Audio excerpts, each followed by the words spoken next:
Parehas ang naging parusa sa isang Chinese na gusto na raw kumawala sa illegal na Pogo Hub sa Tagaytay. Ginapos at kinuryente siya ng mga kapwa niya Chinese. Nasa frontline ng balitang yan si Faith Del Mundo. Namumula ang likod habang paulit-ulit na kinukuryente. Iyan ang sinapit ng isang Chinese habang nakaupo sa sahig at nakagapos sa double deck.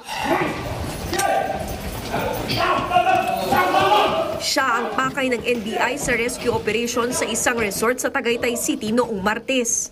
Ikinasa ang operasyon matapos humingi ng saklolo sa mga otoridad ang kaibigan ng biktima.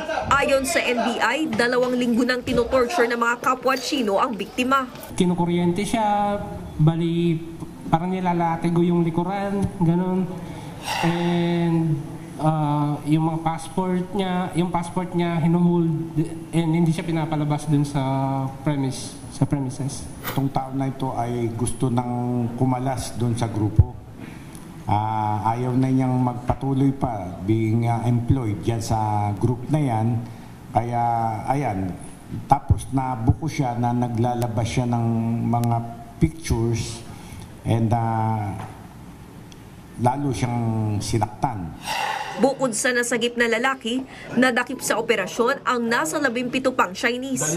Nabisto rin sa resort ang mga computer at cellphone na posibleng ginagamit sa mga scam. Napag-alaman pa ng NBI na nag-ooperate bilang Pogo ang naturang resort. Targeted victims nila outside jurisdiction ng Philippines. Isa ho yan sa kanilang trick para mahirapan yung ating mga law enforcement agencies to track them down. Naniniwala ang NBI na konektado ang sinalakay na Pogo sa iba pang illegal na Pogo Hub sa bansa. Maharap ang mga nahuling Chinese sa patong-patong na kaso, kabilang na ang padlabag sa Expanded Anti-Trafficking in Persons Act at Cybercrime Prevention Act. Nagbabalita mula sa Frontline, Faith Del Mundo, News 5. Mga kapatid, Jiggy Manikad po, iba na ang may alam at may pakialam sa panahon ngayon. Para sa konkreto, kumpleto at komprehensibong balitaan sa Frontline, mag-follow at mag-subscribe sa social media pages ng News 5.